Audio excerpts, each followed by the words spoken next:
नमस्ते। तो कैसे हैं आप सब लोग? मैं रवि फिर से आपका स्वागत करता हूँ आपके अपने यूट्यूब चैनल सागर कोचिंग क्लासेस गुना में।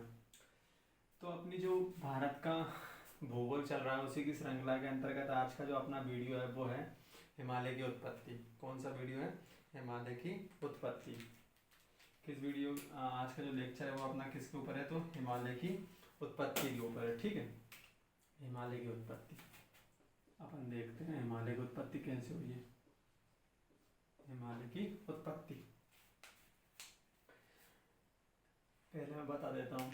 मैंने बनाया ये हिमालय, ये साइड है अराकान योमा पर्वत, ये पाकिस्तान का नक्शा है, ये ऊपर है थोड़ा सा बांग्लादेश। ठीक है, तो आइए स्टार्ट करते हैं, लिखना शुरू हो जाइए स्टार्टिंग से। हिमालय पर्वत दुनिया की पूर्व से पश्चिम में विस्तृत, ऐसे लिखना है, हिमालय पर्वत पूर्व से पश्चिम में विस्तृत, यानी कि पूर्व से पश्चिम में विस्तृत दुनिया की सबसे लंबी पर्वत श्रेणी है। हिमालय पर्वत पूर्व से पश्चिम में विस्तृत दुनिया की सबसे लंबी पर्वत श्रेणी है। ठीक है, इसकी लंबाई 2500 किलोमीटर है। कितनी है इसकी लंबाई? कितनी है? तो 2500 किलोमीटर है। और इसका आकार कैसा है? तो चापाकार है या धनुषाकार है। कौन सा है? चापाकार या धनुषाकार है। ठीक है, हिमालय पर्वत जम्मू कश्मीर के नंगा पर्वत से स्टार्ट होता है। कौन सा? जम्मू कश्मीर के नंगा पर्वत से स्टार्ट होकर तिब्बत के पठार में एक जगह है, कौन सी एक चोटी है जिसका नाम क्या है? नामचा बरवा तक जाता है। यानी कि हिमालय पर्वत जम्मू कश्मीर के नंगा पर्वत से स्टार्ट होकर कहाँ तक जाता है? नामचा बरवा तक जाता है। कहाँ तक जाता है? जम्मू कश्मीर के नंगा पर्वत से स्टार्ट होकर नामचा बरवा तक जाता है। ठीक है, हिमालय की चौड़ाई पूर्व की तुलना में पश्चिम में ज़्यादा है। कैसे? पश्चिम में, यानी कि हिमालय पश्चिम में इसकी चौड़ाई ज़्यादा है और पूर्व में क्या है? इसकी सकराई है। क्या है? ये चौड़ाई कम है, यानी कि ये सकरा है। सकरा होने के कारण ये क्या है? ऊपर उठ गया है। क्या है? ज़्यादा सकरा होने, चौड़ा होगा तो फैला रहेगा और सकरा होगा तो क्या होगा? ऊपर उठेगा ना। तो इसी तरीके से सकरा होने के कारण ये क्या है? पूर्व में जाने पर थोड़ा ऊपर उठ गया। इसीलिए विश्व की सबसे ऊँची चोटियाँ इसी पे पाई जाती है, जैसे कि कंचनजंगा और क्या कहते हैं अपनी विश्व की सबसे ऊंची चोटी को माउंट एवरेस्ट। ठीक है, मकालू मसालू ये सब कहाँ पाई जाती है? पूर्वी हिमालय में ही पाई जाती है। ठीक है, इसके बाद हिमालय पर्वत नंगा पर्वत से क्या करता है? दक्षिणावर्ती मोड़ लेता है। क्या करता है? दक्षिणावर्ती मोड़ लेता है। दक्षिणावर्ती मोड़ यानी कि पूर्व में भी दक्षिणावर्ती मोड़ लेता है, सॉरी पश्चिम में भी लेता है और पूर्व में भी दक्षिणावर्ती मोड़ लेता है। यानी कि ऐसे गया और ऐसे आ गया, यानी कि नीचे की तरफ झुकता है, दक्षिणावर्ती मोड़ लेता है।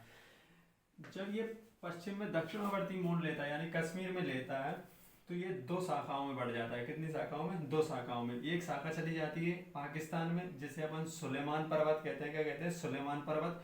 और दूसरी शाखा कहाँ चली जाती है? अफगानिस्तान। ये कौन सा है? पाकिस्तान है। और ये कौन सा है? अफगानिस्तान है। ठीक है, तो अफगानिस्तान में से किस नाम से जाना जाता है? तो हिंदू कुश पर्वत के नाम से। और पाकिस्तान में किस नाम से जाना जाता है? तो सुलेमान पर्वत के नाम से जाना जाता है। यानी कि हिमालय पर्वत जब पूर्व पश्चिम में दक्षिणावर्ती मोड़ लेता है तो ये दो शाखाओं में बढ़ जाता है। एक चली जाती है पाकिस्तान में और दूसरी कहाँ चली जाती है? हिंदू अफगानिस्तान में चली जाती है। पाकिस्तान में जाती है उसे कहते हैं अपन सुलेमान पर्वत, और जो अफगानिस्तान में जाती है उसे क्या कहते हैं? हिंदू कुश पर्वत। ठीक है, इसी तरह नामचा बरवा से भी ये दक्षिणावर्ती मोड़ लेता है। क्या करता है? दक्षिणावर्ती मोड़ लेता है और भारत के कई राज्यों पूर्वोत्तर राज्यों में क्या करता है? ये चला जाता है। जैसे कि इसे अरुणाचल प्रदेश में से किस नाम से जाना जाता है? तो पटकोई बूम के नाम से जाना जाता है। अरुणाचल प्रदेश में से पटकोई बूम के नाम से जाना जाता है। नागालैंड में नागा पहाड़ी के नाम से जाना जाता है। मणिपुर में मणि पहाड़ी के नाम से जाना जाता है, मणिपुर पहाड़ी के नाम से जाना जाता है। और मिजोरम में मिजो पहाड़ी के नाम से जाना जाता है। अरुणाचल प्रदेश में पटकोई बूम, नागालैंड में नागा पहाड़ी, मणिपुर में मणिपुर पहाड़ी और मिजोरम में मिजो पहाड़ी के नाम से जाना जाता है। और इसकी एक शाखा कहाँ चली जाती है? म्यांमार में। कहाँ चली जाती है? म्यांमार में इसे किस नाम से जाना जाता है? तो अराकान योमा पर्वत के नाम से जाना जाता है। यानी कि दक्षिणावर्ती जब मोड़ लेता है तो भारत के पूर्वोत्तर राज्यों में जैसे कि अरुणाचल प्रदेश में किस नाम से जाना जाता है? तो पटकोई बूम, नागालैंड में नागा पहाड़ी, मणिपुर पहाड़ी और मिजोरम में मिजो पहाड़ी के नाम से जाना जाता है। और जबकि म्यांमार में से किस नाम से जाना जाता है? तो म्यांमार में से अराकान योमा पर्वत के नाम से जाना जाता है। ठीक है, इसके बाद देखते हैं तो हिमालय का जो विस्तार है वो लगभग 5 लाख वर्ग किलोमीटर में, कितना है, 5 लाख वर्ग किलोमीटर में क्या है, हिमालय फैला हुआ है। ठीक है, इसके बाद आते हैं हिमालय का हिमालय का जो निर्माण हुआ था वो किस काल में हुआ था। तो हिमालय पर्वत का निर्माण सेनोजोइक महाकल्प में हुआ था। किस में हुआ था, सेनोजोइक महाकल्प में हुआ था। सेनोजोइक महाकल्प की दुनिया के महाकल्प जितने भी हैं, मैं जब हिस्ट्री पढ़ाऊंगा तब आपको बता दूंगा पूरा का पूरा किस किस काल में हिमालय का पर्वत हुआ है, किस काल में मानवों की उत्पत्ति हुई है। ठीक है, सब चीजें पढ़ेंगे अपन। तो सेनोजोइक महाकल्प में किसका निर्माण हुआ है, हिमालय का निर्माण हुआ है। ठीक है, अब इसको जरा सा अपन साफ कर लेते हैं, उसके बाद में मैं बताऊंगा क्योंकि नीचे दिख नहीं रहा होगा। तो हिमालय पर्वत का आकार कैसा है, तो चापाकार है। तो हिमालय पर्वत का जो विस्तार है वो पूर्व से पश्चिम में विस्तार है, तो इसीलिए हिमालय पर्वत पूर्व से पश्चिम में विस्तृत दुनिया की सबसे लंबी चोटी है, सबसे लंबी पर्वत श्रेणी है। वैसे विश्व की सबसे लंबी पर्वत श्रेणी एंडीज पर्वत श्रेणी है जो कि दक्षिण अमेरिका महाद्वीप में है। उसके बाद रॉकी पर्वत श्रेणी जो कि उत्तरी अमेरिका महाद्वीप में। फिर आती है ग्रेट डिवाइडिंग रेंज जो कि ऑस्ट्रेलिया महाद्वीप में स्थित है। फिर आती है यूराल पर्वत श्रेणी जो कि रूस में स्थित है। ठीक है, उनकी जो दिशा है वो फैलने की, वो किससे होता है, उत्तर से दक्षिण की ओर है। किससे, उत्तर से दक्षिण की ओर है। लेकिन जो हिमालय पर्वत की जो दिशा है वो कौन सी है, पूर्व से पश्चिम की ओर है। तो पूर्व से पश्चिम में विस्तृत दुनिया की सबसे लंबी पर्वत श्रेणी कौन सी है, तो हिमालय। जबकि विश्व की सबसे लंबी पर्वत श्रेणी कौन सी है, तो एंडीज पर्वत श्रेणी है जो कि किस महाद्वीप में आती है, तो दक्षिण अमेरिका महाद्वीप में आती है। एक वैज्ञानिक थे, कहाँ के थे, जर्मनी के, जिनका नाम क्या था, कोबर। ये कहते भूगर्भ शास्त्री थे। क्या थे, भूगर्भ शास्त्री, यानी कि चट्टानों का जो अध्ययन करते हैं उन्हें क्या कहते हैं, अपन भूगर्भ शास्त्री कहते हैं। ठीक है, तो कोबर के अनुसार आज जहाँ हिमालय है वहाँ पे पहले क्या था, तैतीस सागर था। क्या था, तैतीस सागर था। ये बना लेते हैं अपन प्रायद्वीपीय भारत का पठार। ये कौन सा है, प्रायद्वीपीय भारत का पठार है। ये क्या है, प्रायद्वीपीय भारत का पठार। और बीच में क्या है, अंगारा, सॉरी वो क्या है, ये क्या है, तैतीस भूषण नदी। कोबर महोदय ने 33 सागर का प्रयोग नहीं किया है, 33 सागर शब्द का प्रयोग नहीं किया, उन्होंने 33 भूसन्नति का प्रयोग किया है। किसका किया है, 33 भूसन्नति, 33 भूसन्नति। ठीक है, 33 भूसन्नति,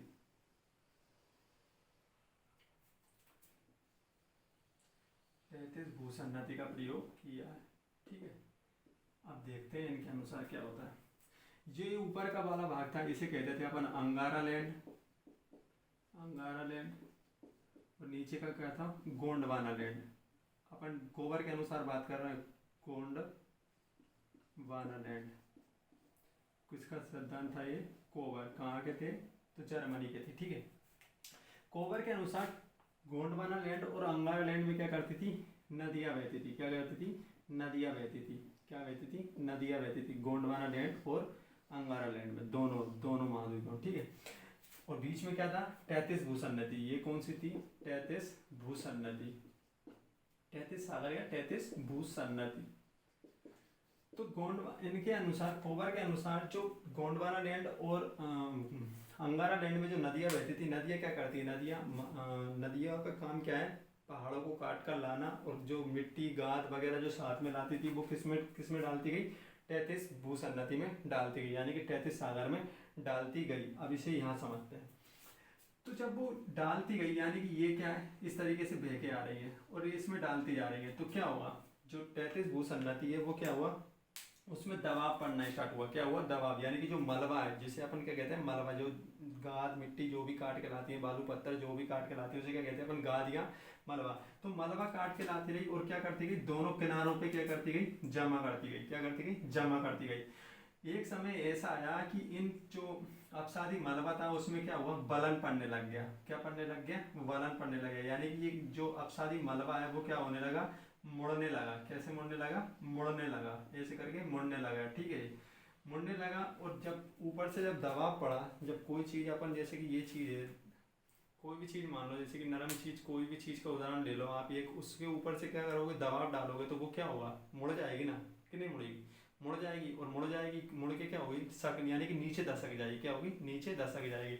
इसी तरीके से जब तैतीस भूसन्नति में दबाव बढ़ा तो जो तैतीस भूसन्नति का जो आकार था वो क्या हो गया, ये तैतीस भूसन्नति का जो मलबा था वो क्या हो गया, नीचे दशक गया। कैसे दशक गया, नीचे दशक गया। और इसका जो आकार था वो कैसा हो गया, पतला हो गया, यानी कि ऊपर ये चौड़ा हुआ लेकिन ये नीचे क्या हो गया, अब नीचे जगह खोदेंगे तो क्या होगा, अपन छोटे आकार में खोद सकते हैं ना, ज्यादा आकार तो लेके खोद नहीं सकते, तो इसीलिए क्या हुआ, ये नीचे दशकी तो इसका आकार कैसा हो गया, सकरा हो गया। कैसा हो गया, सकरा आकार हो गया। ठीक है, और इसमें क्या हो गया, वलन पड़ने लग गया। क्या हो गया, जो अपसादी मलबा था उसमें क्या हो गया, वलन पड़ने लग गया। कोबर के अनुसार जो वलन की जो प्रक्रिया थी वो दोनों किनारों पे ज्यादा हो। कोबर के अनुसार जो जो वलन की प्रक्रिया थी, यानी कि जो अपसादी मलबे में जो वलन की प्रक्रिया थी वो क्या हुई, दोनों किनारों पे ज्यादा हुई, किनारों पे ज्यादा हुई। और एक समय ऐसा आया कि क्या हुआ, ये दोनों के दोनों वलन पड़ के क्या हो गया, एकदम से ऊपर उड़ गए। क्या हो गया, वलन पड़ा और एकदम से ऊपर उड़ गए दोनों किनारे, और बीच वाला भाग ऐसा कैसा ही रह गया, यानी कि ये बीच वाला भाग ऐसा कैसा ही रह गया, और दोनों दोनों किनारों पर क्या हो गया, वलन की प्रक्रिया स्वरूप विशाल पर्वतों का निर्माण हो गया। क्या हो गया, विशाल पर्वतों का निर्माण हो गया। जिस तरफ एक तरफ था हिमालय, एक तरफ कौन सा पर्वत है, हिमालय, और इस तरफ कौन सा है, कुन्नुल पर्वत श्रेणी, कुन्नुल पर्वत श्रेणी। कुन्नुल पर्वत श्रेणी कहाँ है, हिमालय। हिमालय के बीच में बीच वाला भाग जो जैसे ऐसे कैसे ऊपर उठा उसे क्या कहते हैं, तिब्बत का पठार कहते हैं। क्या कहते हैं, तिब्बत का पठार। यानी कि हिमालय बीच में कौन सा मैदान पड़ा है, तो तिब्बत का मैदान पड़ा है। और दूसरा कौन सा है, तो इसके तिब्बत के पठार के उत्तर में कौन सा है, तो कुन्नुल। हिमालय के उत्तर में तिब्बत, तिब्बत के उत्तर में कुन्नुल पर्वत श्रेणी।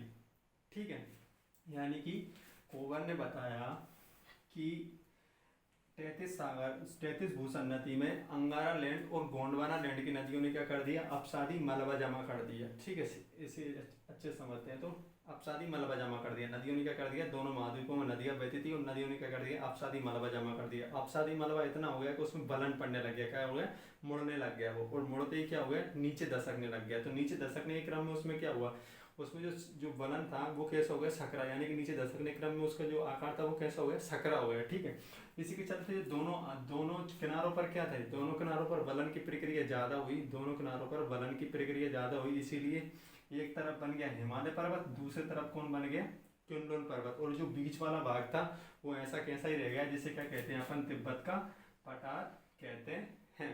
ये किसका सिद्धांत था, कोवर का 33 भूसन्नति का सिद्धांत था। ठीक है, अंगारा लैंड और गोंडवाना लैंड के बीच में नदियां बहती थी। एक सिद्धांत और है जिसे अपन क्या कहते हैं, हैरी हेज का सिद्धांत। क्या कहते हैं, हैरी हेज का सिद्धांत। हैरी हेज का सिद्धांत क्या आया, तो हैरी हेज का सिद्धांत है प्लेट टेक्टोनिक थ्योरी। किस पे का, प्लेट टेक्टोनिक थ्योरी।